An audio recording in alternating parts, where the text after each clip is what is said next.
Good morning and welcome to a very special emergency Join the Dots on Saturday morning. Now this is being recorded Friday morning, okay, so I don't have the end of the week results on the markets, but I do have some incredibly important updates for you. All right, so here we go.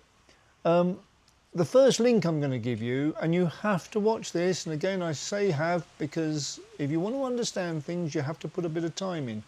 Like Rick Rule says, if you haven't got an hour a month for each stock, don't have them. All right, so here we go. Bank runs begin. It's a link from ITM Trading. Tyler Kenny giving us this presentation. And it's about basically the interrelation of private credit, AI and private equity. And you know, because of that graph that I showed you, and you know because of what Sam Altman of OpenAI said, they need each other. Private credit, private equity, AI, all need each other to provide the resources to come up with what they want to. They won't have them. End of my view. There and then. Let's work through it. So ITM Taylor says, are we at the moment? Okay, are we at the moment? And what's really asked the question for her is there's a company called Renovo that BlackRock or Blackstone, I can't remember which one, has suddenly realised it's bankrupt. And yet a week ago, just 1 week ago, they said it was full value. Now it's liquidation. Zero in 7 days. Hero to zero in 7 days. We're going to see that time and time again. Okay, we're going to see lies exposed. We're going to see false valuations crushed to the truth. Okay, so there are illusions everywhere. It's not rapid evolution, which is the claim on private credit and private equity. It's rapid evaporation of value, money, your 401k, because they would have dropped some of these in, of course. Shadow banking now represents 15% of total assets in the US banking market. 15% is now garbage. That's the word. And you know that word's going to come out again and again and again because more people are using it. I like to be first. 50% of all assets worldwide are now shadow banking. 50%. This has consequences, okay? Because it's woven into the whole system, especially the AI, tech, wonder future, industries. No, they're heading for a wall. Okay, now, money talks, and what you're seeing is money starting to walk as it talks. Okay, it's walking away. Redemptions are coming, and they can't fund them. So what do? They lock up the fund and say you can't have a redemption, and we'll try to create or try to sell assets to give you the redemption. No, they'll just lock them up. They've got no choice. You cannot sell assets into this market. As I explained yesterday, it's the same as the Chinese property companies, or in fact the Chinese banks trying to sell property that they took as collateral from the railway, from the transport companies. They can't sell it. It has zero value in effect because there's no value. No one will buy it. And this is the trouble with housing markets. When you go into a position of illiquidity, there is no price because the borrower or the would-be borrower can't borrow because no one will lend. And I keep coming back to this. This is why I say we're heading for 50% falls in property prices across the West. That's what I see. Because at the end of the day, when you can't borrow, only cash buyers can buy. And what are they going to pay? What are they going to pay to use 100% cash to buy a property? They want a 10% mortgage. They want 90% mortgage against 10% cash. That's how they leverage up and make some money. They're not going to pay 100% cash unless it's very, very cheap. And that's the point. Everything becomes relatively, historically, very, very cheap. But it's the right price in the market at that time because there's no alternative. Okay? I'm going to take you through some, I say money talks.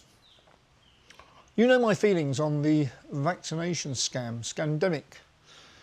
Moderna chart, let's have a look, because money talks. They floated at $23 in December 2018. They rose to $417, and now they're $22.30. They're less than their IPO 7 years ago. What is the money telling you? Pfizer, Alfred Burler, fated on the world stage, sits next to Trump, sits on the WEF stage. How has he performed for Pfizer? Share price was 40 5 years ago. Then it rose to 60. Now it's 24.4. So Alfred Burler has presided over a 30% fall in the Pfizer share price. And yet he's still fated. He's still the CEO. What other CEO would still be in charge? Why is he still in charge? Ask some questions, because these questions are not being asked, but they're about to be exposed as the whole market starts to receive questions it cannot answer. It cannot answer these questions. Okay, Bitcoin, and again this morning it's 85,200 as I sat down. It was 123,857 at the beginning of October. We're 6 weeks on and we've lost 42,000. We've lost a third. 34% of Bitcoin's value has gone in 6 weeks, 7 weeks. Illiquidity is spreading. Illiquidity is spreading fast, okay? And they can either go into delay and pray mode or extend and pretend, or pretend and extend, but it's either that or a crash. So they're going to go into lockdown mode. And what I'm worried about for you, for anyone watching this, what I'm worried about is your cash.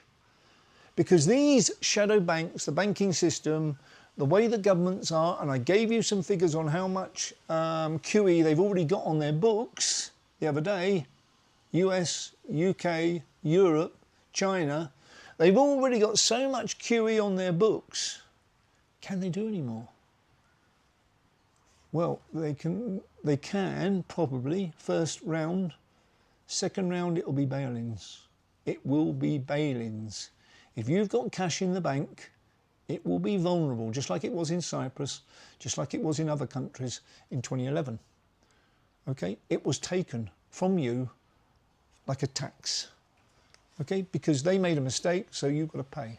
Who else can pay? Only depositors can pay the banks. The governments haven't got any money. They haven't got any money. They can do a QE maybe one round, but then that will be disputed. The rates will rise. The bond rates will move up. The 10 years across the globe will move up. Can you see this? This is all coming. This is where we've been heading since I started this service.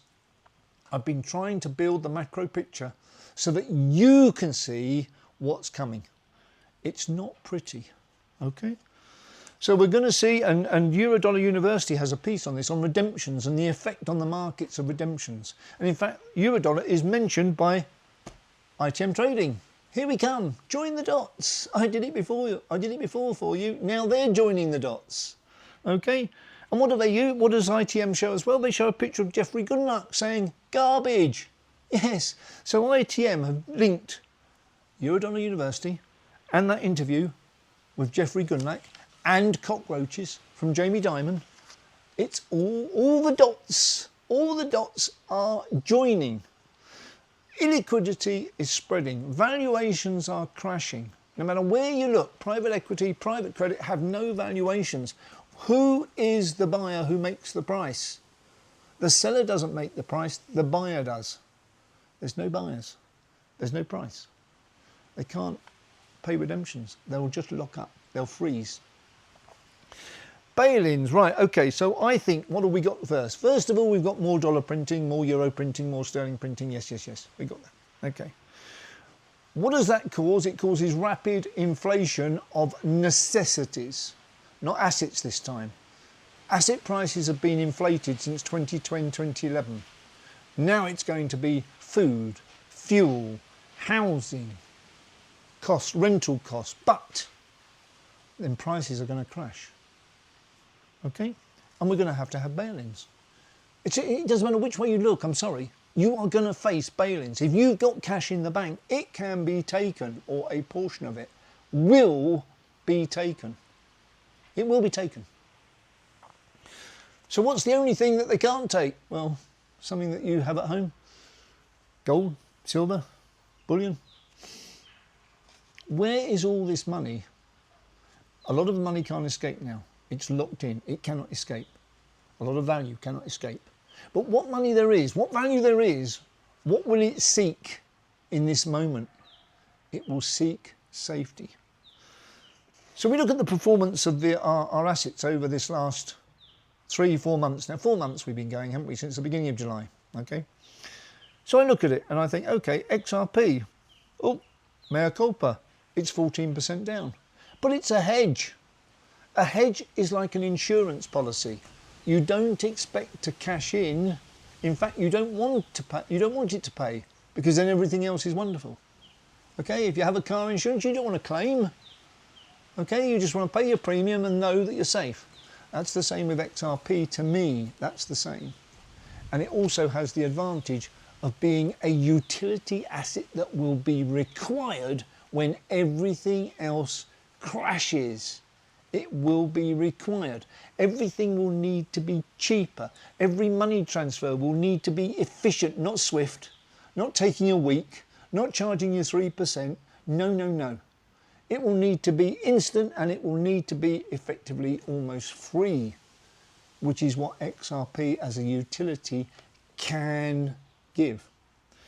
Moving on to there, more practically, gold. Okay, so gold is 25% up since the beginning of July. Silver is 35% up since the beginning of July. And Nico, even with yesterday's fall, is 35% up from the beginning of July. Pan American, 25% up since the beginning of July. Bitcoin, 23% down since the beginning of July. S&P, 5% up since the beginning of July. Okay, these are real figures. These are the figures that are showing in your 401k or your savings or your IRA or whatever you've got in your savings. These are the figures that are now showing. Okay, we are at a critical point. We've reached that point where everyone now sees what I saw 3 months ago. And that's my curse or my gift. It's a curse because no one believes you. Okay, it's a curse. But it's a gift if people do believe you and take action as a result. Okay, you have to see it that way. It's black or white, it's gift or curse. Because what we can do is we can prepare. And how many times have I used that word, prepare? And the other word I've used a lot recently is garbage. We have to prepare for the garbage. We have to avoid the garbage. I've got a tremendous piece here, which I was going to send, but I'm going to keep this short and sharp. A, Craig's telling me off for going over 15 minutes, but B, because I think you need to listen to this and maybe listen to it again and again and again. It's only 13 minutes, I'm being told by Anne at this time. It's only 13 minutes. Listen to it again and again and again, because it's the truth, it's fact, it's happening, and it cannot be avoided. Tomorrow I'll be back with the end of the week closing figures for the Sunday broadcast. Please stay with us. We've got this. We understood what was coming. It's now here. Now we have to look forward and say, okay, what do we do? And that's the next episode. We have to start talking about what we do now, because now we know it's coming for sure. It's not just Mike pontificating about what he thinks is coming. It's here. Okay, it's here. So now we have to be ready. Thank you very much.